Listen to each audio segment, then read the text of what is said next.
Hello everyone, welcome back to my channel. I hope you are doing well. Today we are going to talk about writing lesson plans. Why do we need to do a lesson plan? Teaching children English is not simply about singing songs or playing games. It is also about organization, which is equally important. Why is writing lesson plans so important? There are 4 reasons. The first reason is to make teaching process logical. The second reason is to prevent teaching becoming stagnant. The third reason is to show professionalism and confidence.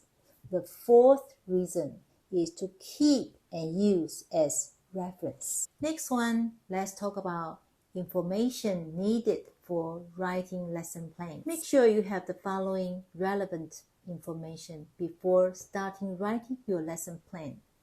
Number 1, lesson number. Note the page of the unit clearly. For example, Book 1, Unit 2, page 21, etc. These notes are not only handy for teaching, but also can be filed for future reference. Number 2, class.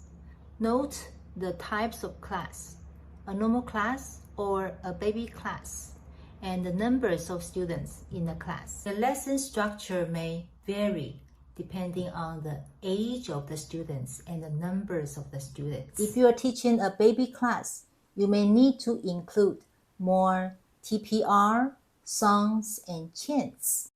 But older students, such as students in grade 5 or grade 6, may not like too many activities with lots of actions. They think that's silly. In this case, you may need to design more mature activities.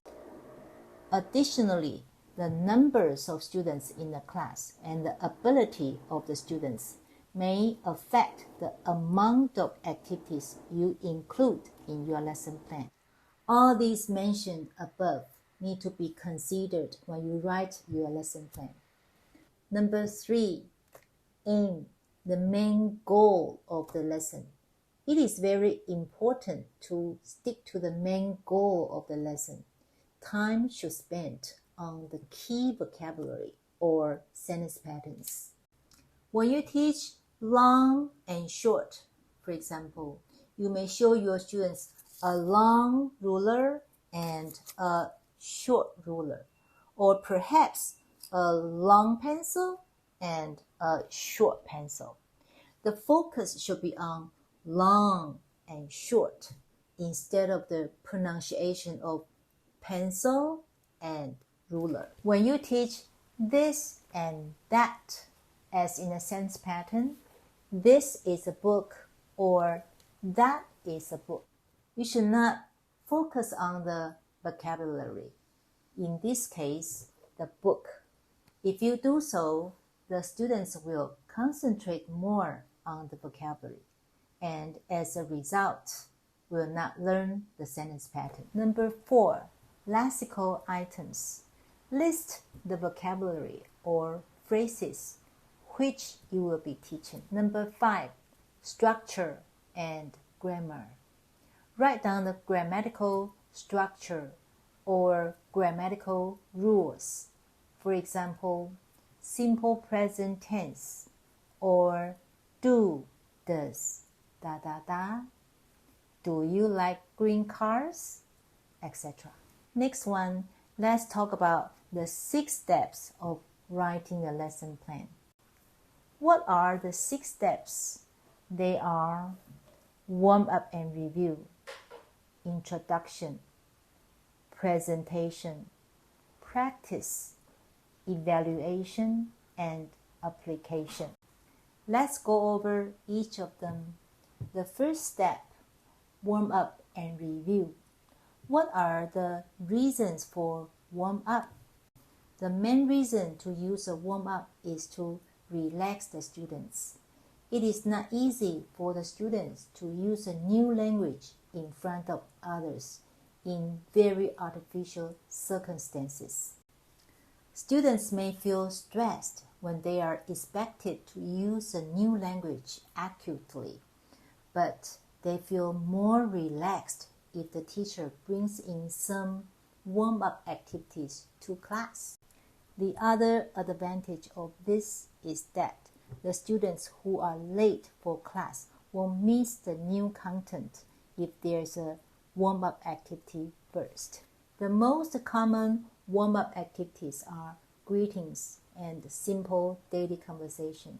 Here are some ways to present the greeting. Number 1, have students walk around and greet with their left hand and say, "Hi, hello, how are you?" or simply sing a greeting song.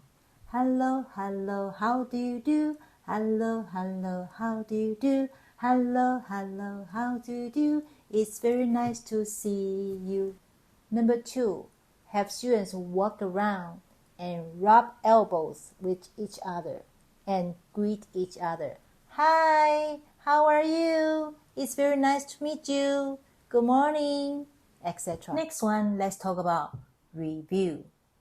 Teachers can design some simple songs, chants, activities, or use simple TPR to review the last lesson. This will also help teachers determine the students' level of understanding. Here are some activities you can use for review. Number 1, question time. Have all the students stand up and form a circle, and you, the teacher, stay outside the circle. Ask some questions such as, what time is it? What's the weather like today? Who is wearing the colors red and blue today? Depending on the target sentence patterns you want to review. The student who raises his or her hand first gets a chance to answer. Me. It's hot and snowy today. Hot and snowy? If the answer is wrong, the next student who raised his hand gets a chance. Me. It's hot and rainy. Hot and rainy. Very good. If the answer is right, that student gets to sit down. The goal is not be the last student standing. Next activity for review is circle game. Get all the students sit in a chair, except one student who does not have a chair. This student stands in the middle of the circle.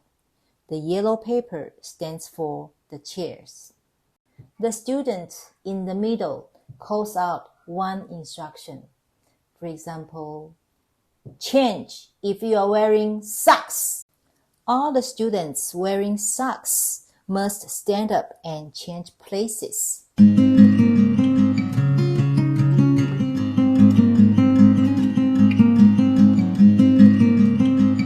The last student left standing without a chair calls out another instruction. For example, change if you are a boy. All the boys now change places, and the student left standing calls out another instruction. For example, change if you have blue eyes.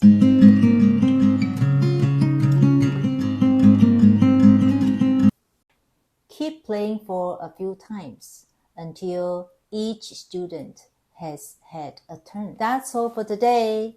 Thank you for watching my video till the end. Till next time, bye.